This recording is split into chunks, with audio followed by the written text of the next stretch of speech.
गरज होती. काँग्रेस पक्ष आपल्याला माहीत आहे की सगळ्यात भारताचा जुना पक्ष आहे. भारताच्या स्वातंत्र्य मिळवून देण्यामध्ये त्याचा सगळ्यात मोठा सहभाग होता.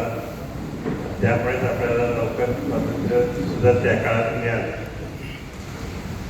आणि ही या सगळ्या मोठ्या लोकशाहीमध्ये सगळ्यात मोठा लोकशाहीवादी पक्ष हा काँग्रेसच होता त्या काळात. आताही त्या परिस्थितीवर थोडा सेटबॅक मिळालं मान्य केलं पाहिजे. कारण दुसरे पक्ष जास्त पुढे गेलेले आहेत.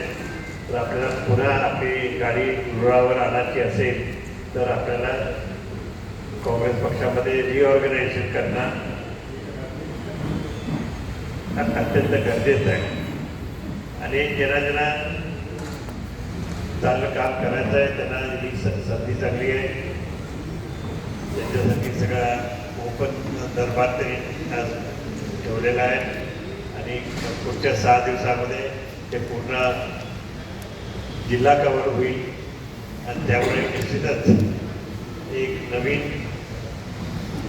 ऊर्जा आपल्या या पक्षाला मिळणार.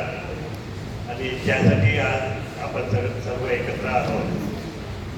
त्यासाठी सगळं व्यवस्थित पार पाडण्याच्या दृष्टिकोनातून AICCने ऑब्झर्वर सुद्धा नेमलेले आहेत.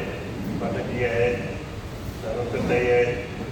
आणि असे सगळे जे मंडळी आहेत ते निश्चित लक्ष देतील.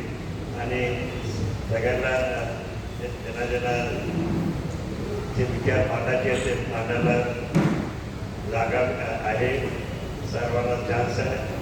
आणि निश्चितच त्याच्यामध्ये आजच्या तऱ्हेने सगळं महाराष्ट्रावर केलं तर महाराष्ट्रामध्ये सुद्धा नवीन पूर्ण ऊर्जा निर्माण होऊ शकते.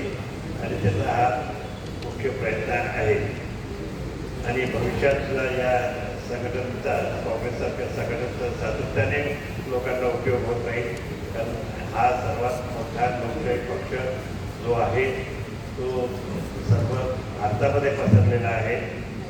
ॲक्टिव्हिटी त्यांची आता भारतामध्ये पुन्हा एकदा मोठ्या प्रमाणात व्हायला लागली आहे. आणखीन त्याच्यातूनच एक आपल्याला एक पर्याय तयार करू शकतो आपण जो लोकशाहीच्या वर अवलंबून असून आणि लोकशाही पद्धतीने आपण हे सगळे काम करू. आणि काँग्रेसच्या मध्ये निश्चित पुढाकार घेऊ.